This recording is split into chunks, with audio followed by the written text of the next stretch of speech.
말과 행동으로 상대방을 실족하게 하는 일들이 자주 있습니까? 용기와 위로를 주고 격려하지는 못할 망정 오히려 상대방의 마음을 상하게 하고 낙심하게 하고 시험 들게 하는 일들이 자주 있습니다. 상대방을 정죄하고 미워하는 일들이 자주 있습니까? 좀 더 이해하고 용서하기보다는 날카롭게 지적하고 정죄하기에 빠르고 심지어 미워하기까지 하는 일들이 자주 있습니다. 불평하고 불만스러운 말과 행동을 자주 하는 일들이 있습니까? 좀 부족해도 좀 불편해도 있는 것에 감사하고 앞으로 더 좋아질 것을 기대하며 감사하기보다는 불평과 불만을 쏟아내는 일들이 자주 있습니다. 몇 번을 다짐하고 다짐해도 잘 안 됩니다. 내가 왜 이랬을까? 내가 왜 또 그랬을까? 오히려 후회를 자주 합니다. 나 자신이 마음으로는 하나님의 법을, 육신으로는 죄의 법을 섬긴다고 고백한 사도 바울처럼 그렇게 고백하며 자신을 자주 한탄하곤 합니다. 왜 이러는 걸까요? 나에게 무슨 문제가 있는 걸까요? 오늘 예수님의 제자들이 우리에게 믿음을 더하소서라고 주님께 말합니다. 간청합니다. 저희에게 믿음이 필요합니다. 어떻게 하면 더 큰 믿음을 가질 수 있는지 말씀해 주십시오. 근데 오늘 이렇게 믿음을 언급하고 있는 그 앞에에 뭔 말씀이 기록되어 있는지, 그리고 뒤에는 뭘 말씀을 기록하고 있는지 한번 살펴보려고 그래요. 먼저 오늘 17장 5절 사도들이 주께 여짜오되 우리에게 믿음을 더하소서. 이 앞에 어떤 내용이 기록되어 있냐면 실족하게 하는 자는 화가 있다. 하루에 7번 죄를 짓고 7번 돌아와 회개하는 형제를 7번씩 용서하라. 그런 말씀을 기록하고 있어요. 그리고 뒷부분에서는 주인이 종에게 감사하겠느냐, 10명의 나병 환자가 고침을 받았지만 단 1명만 돌아와 감사했다, 이런 내용이 나옵니다. 물론 이 사건은 앞의 사건과 좀 시간적인 간격이 있어요. 그럼에도 불구하고 이 본문의 위치를 이곳에다가 기록하고 있다는 사실이에요. 이러한 문맥으로 볼 때 위로하고 격려하는 것, 용서하는 것, 감사하는 것, 이것은 믿음과 관련이 있다는 말이에요. 말과 행동으로 위로 격려하기보다 상대방을 자주 실족하게 하는 것, 좀 더 이해하고 용서하기보다 상대방을 자주 정죄하고 미워하는 것, 감사하기보다는 자주 불평하고 불만을 쏟아내는 것, 모두 뭐하고 관련이 있다고요? 내 믿음하고 관련이 있어요.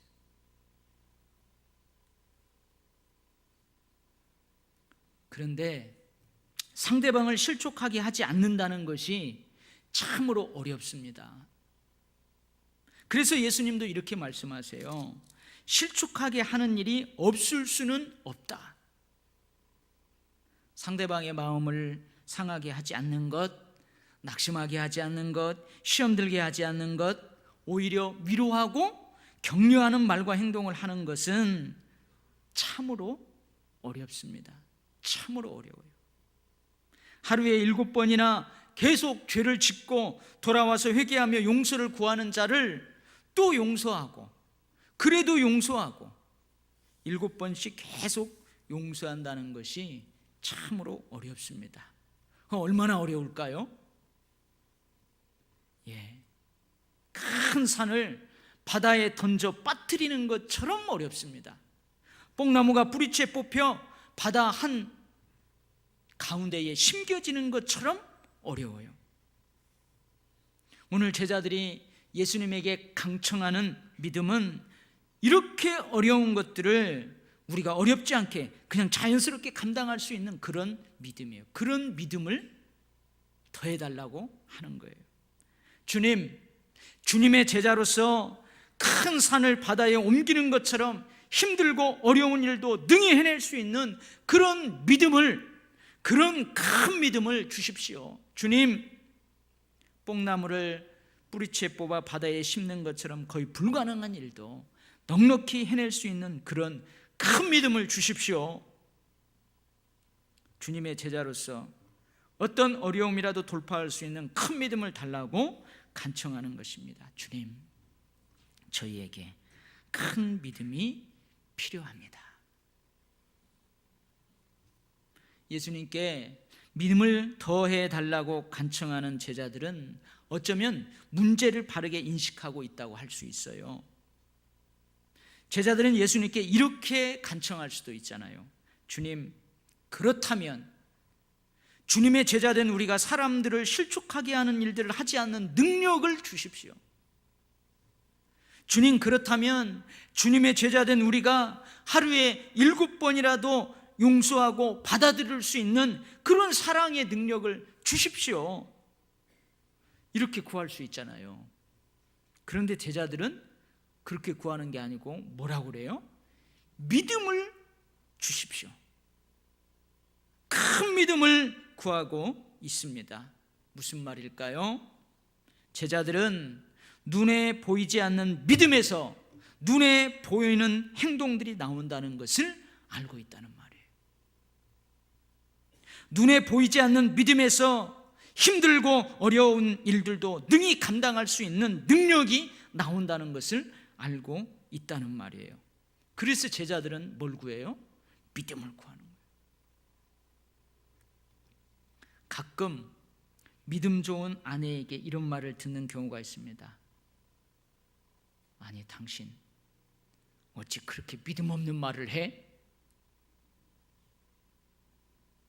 가끔 믿음 좋은 권사님이 목사님 저에게, 아니 목사님 어떻게 믿음도 없는 그런 말을 해요? 그런 적이 있어요. 어찌 당신은 그렇게 믿음 없는 행동을 하십니까? 무슨 말일까요?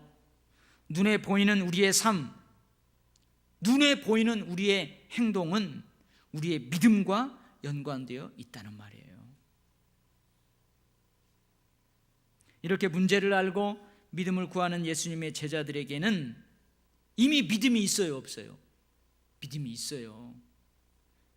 그럼에도 더 큰 믿음을 구하고 있습니다.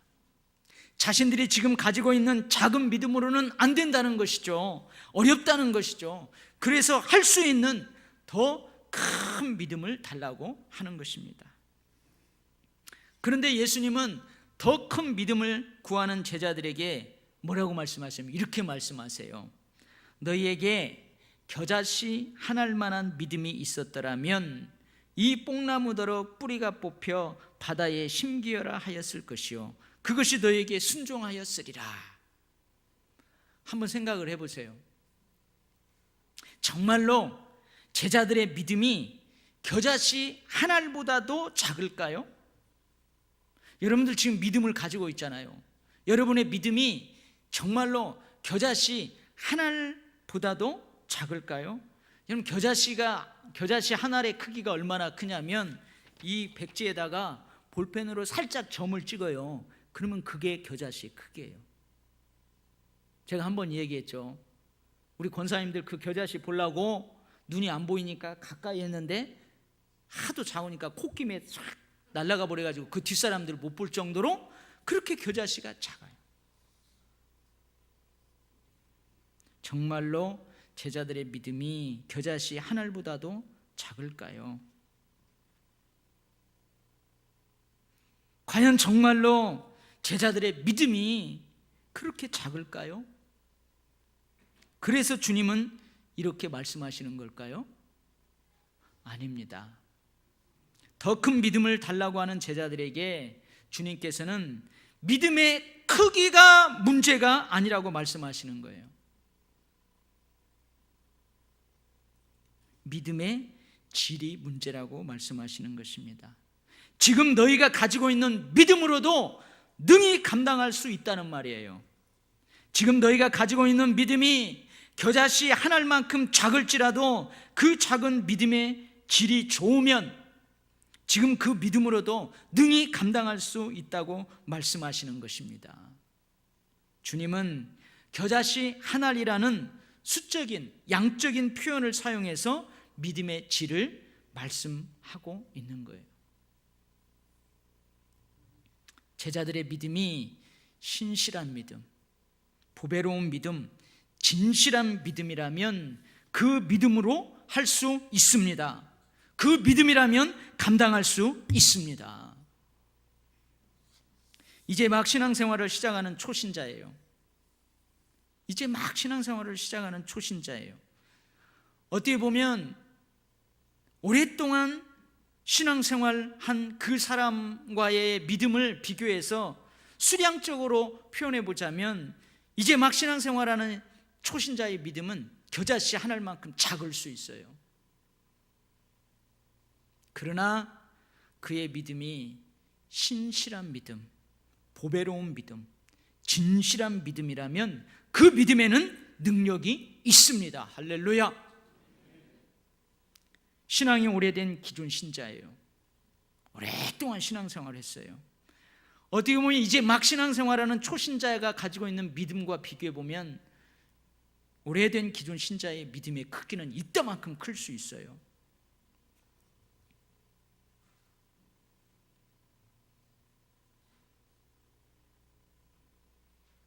그러나 그의 믿음이 신실하지 못하다면, 진실된 보배로운 믿음이 아니라면 그 믿음은 능력이 없습니다. 겨자씨 한 알만한 믿음도 못 되는 것입니다.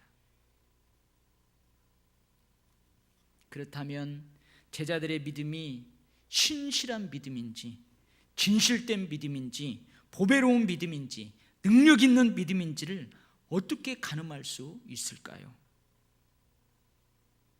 믿음은 결코 수량적인 성질의 것이 아니에요. 믿음은 질적인 것이에요. 이 질적인 믿음을 어떻게 수량적인 것처럼 쉽게 가늠할 수 있느냐 그 말이에요. 뒤 이어지는 내용에서 이런 믿음을 가늠해 볼 수 있는 것이 무엇인지를 알 수 있습니다. 오늘 제자들은 믿음에 대해서 예수님에게 말씀하세요. 주님, 저에게 이런 믿음을 주십시오 구하는데 예수님은 믿음에 대한 이야기를 하는 게 아니고 무슨 이야기를 해요? 여러분 7절부터 보십시오.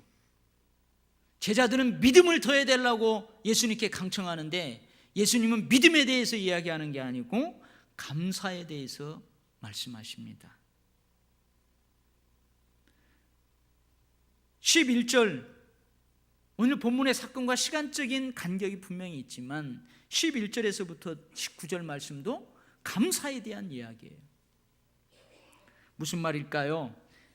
질적인 믿음의 가늠자는 감사라는 말이에요.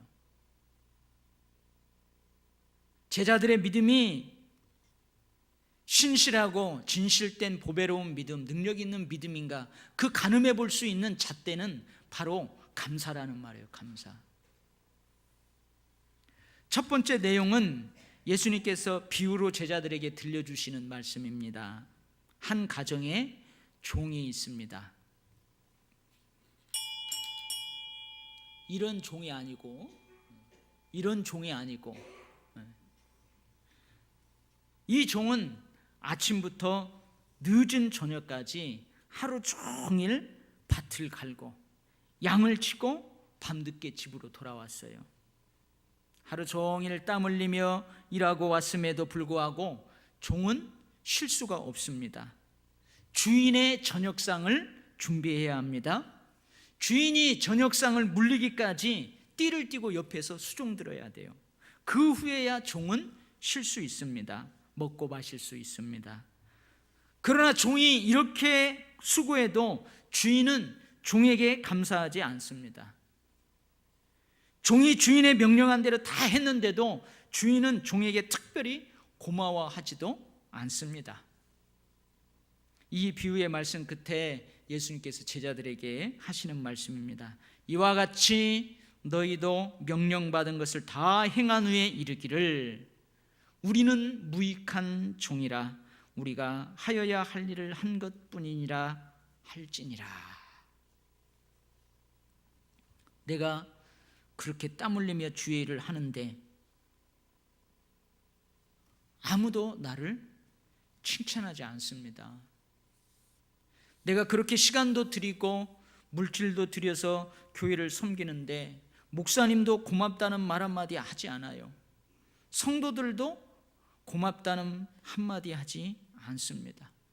이놈의 자식, 내가 어렸을 때부터 뼈 빠지게 돈 벌어가지고 대학도 가르치고 그렇게 잘 키워놨더니 이놈의 자식이 나를 몰라봐. 고맙다는 말 한마디도 안 해. 오히려 나를 무시해. 알아주지도 않습니다. 칭찬도 하지 않습니다. 고맙다고 하지도 않습니다. 그래도 섭섭해하지 않고 주님께, 주님, 나는 마땅히 해야 될 일을 했을 뿐입니다. 주님께서 나에게 고마워해야 할 이유가 하나도 없습니다. 오히려 이렇게까지 저를 사용해 주시니 제가 오히려 주님께 고맙습니다. 감사합니다. 오히려 감사하는 믿음, 그럼에도 불구하고 감사하는 믿음, 그리 아니하실지라도 묵묵히 그 길을 걸어가는 믿음, 여전히 마땅히 해야 할 일을 하는 믿음, 이런 믿음이 신실한 믿음입니다. 이런 믿음이 진실된 보배로운 믿음입니다. 이런 믿음이 능력의 믿음입니다. 할렐루야. 주님, 목사인 저에게 이런 믿음이 있기를 원합니다. 주님, 우리 도일교회에 이런 믿음이 있기를 원합니다. 할렐루야. 두 번째 내용은요, 비유가 아닙니다. 실제로 있었던 일이에요. 예수님께서 어느 마을에서 나병 환자 10명을 만났어요. 멀리서부터 불쌍히 여겨 고쳐달라고 소리치는 그들에게 주님은 가서 제사장들의 너희 몸을 보여라, 그렇게 말씀하세요. 이게 무슨 말이냐면 구약 성경에 보면 나병으로 고생했던 사람이 치유함을 받아요. 그러면은 그때는 의사가 없으니까 제사장에게 가서 그것을 확인받아야 돼요. 근데 지금 나병 환자들을 낫지도 않았어요. 근데 제사장에게 가서 몸을 보이라고 말씀하세요. 예수님 말씀대로 나병 환자 10명이 제사장으로 갑니다. 근데 가는 도중에 모두 다 깨끗함을 받게 되었어요. 10명의 나병 환자가 고침을 받았지만 단 한 명이 예수님께 돌아왔어요. 예수님께 감사하러 돌아왔어요. 하나님께 영광을 돌리러 돌아왔어요. 10사람이 다 깨끗함을 받지 아니하였느냐? 그 9명은 어디 있느냐? 이 사마리아인 외에는 하나님께 영광을 돌리러 돌아온 자가 없느냐? 예수님의 발 아래 엎드려 감사하는 그에게 말씀하십니다. 일어나 가라. 내 믿음이 너를 구원하였느니라. 여러분, 믿음과 감사를 주님이 연결시키고 있어요. 9명은 유대인입니다. 1명은 사마리아 사람입니다. 근데 유대인도 사마리아인도 모두 같은 축복을 받았어요. 아니, 어쩌면 유대인 9명이 더 많은 축복을 받았어요. 그런데 9명은 받은 축복을 당연하게 생각합니다. 내가 비록 나병 환자지만 그래도 나는 하나님의 선민이야. 그래도 나는 하나님의 선택받은 민족이야. 그러니 내가 이런 축복을 받는 것은 당연해. 당연하다고 생각하면 감사하지 않습니다. 당연하다고 생각되면 감격해하지 않습니다. 이런 사람에게 받은 축복은 은혜가 아닙니다. 당연한 권리일 뿐입니다. 내가 받을 권리야. 그러니 감사하지 않습니다. 돌아온 한 사람 사마리아인은 나머지 9명의 유대인들과 동일하게 깨끗함을 받는 축복을 받았어요. 그런데 이 사람은 이 축복을 더 많은 은혜로, 더 큰 은혜로, 더 귀한 은혜로 여깁니다. 그래서 감사합니다. 그래서 감격합니다. 이런 사람에게는 받은 축복이 당연한 권리가 아니에요. 자격이 없는데도 내게 주신 은혜예요. 그러니 돌아와서 발 앞에 엎드려 감사합니다. 겸손하게 감사를 드립니다. 하나님께 영광을 돌립니다.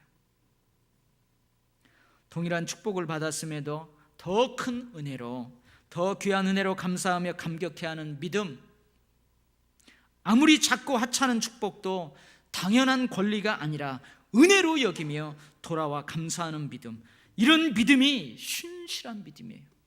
이런 믿음이 진실한 보배로운 믿음이에요. 이런 믿음이 능력의 믿음입니다. 할렐루야. 주님, 목사인 저에게 이런 믿음이 있기를 원합니다. 주님, 우리 돌교회에 이런 믿음이 있기를 원합니다. 할렐루야. 사랑하는 성도 여러분, 믿음이 없이는 하나님을 기쁘시게 하지 못합니다. 믿음이 있어야 위로하고 격려하며 힘이 되어질 수 있습니다. 하나님께서 이런 믿음의 행동을 보시고 기뻐하세요. 하나님이 기뻐하시는데 그냥 내버려 두겠어요? 그 사람 하나님을 기쁘시게 하는데 그냥 내버려 두겠냐고요. 여러분, 자식들이, 손자녀들이 와갖고 여러분 기쁘게 해봐요. 아이고 이놈 자식, 이리 와라 이리 와. 볼에다 뽀뽀하면서 지갑이 열리고 마음이 열리고 다 열리는 거예요. 믿음이 없으면 위로하며 격려하며 힘이 되어질 수 없습니다. 믿음이 있어야 용서할 수 있어요. 믿음이 있어야 또 용서할 수 있어요. 믿음이 있어야 사랑할 수 있습니다. 믿음이 있어야 그래도 사랑할 수 있습니다.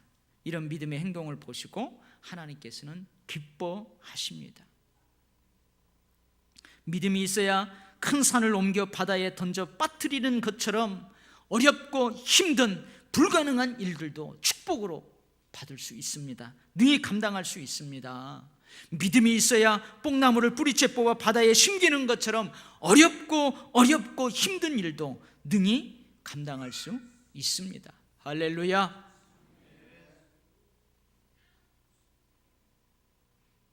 제가 왜 이 설교를 준비하게 되었을까요? 다음 주일은 추수감사 주일입니다. 그래서 저에게 이런 바람이 있었어요. 주님, 2017년도 추수감사 예배는, 우리 도열교회에서 드리는 그 추수감사 예배는 다른 여느 때와 드리는 예배와는 좀 다르기를 원합니다. 주님, 저에게 이런 마음이 있었어요. 그런 마음을 가지고 설교를 준비하는데 주께서 저에게 이 말씀을 주셨습니다. 다음 주 추수감사 예배인데요, 정말 저에게 그런 마음이 있어요. 아마 다음 주에도 예배 순서나 형태 그대로일 거예요. 그러나 좀 다르게, 우리가 진짜로 다르게 예배 드리기를 원해요. 좀 더 일찍 와서 지각하지 말고요. 나 마음이 많이 아파요. 지각하는 사람 계속 지각해요. 근데 지각하는 사람들 보면 대부분 미안해가지고 이렇게 조심해서 들어오거든요. 근데 다 당연한 것처럼 들어와요. 저 마음이 너무 아파요. 하나님 마음은 얼마나 아플까요?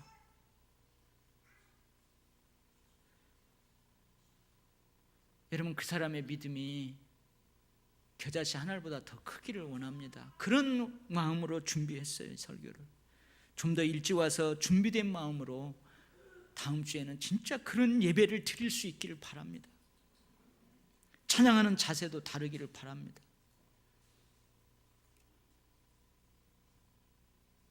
여러분, 물론 찬송을 몰라서 가만히 이렇게 보는 사람도 있어요.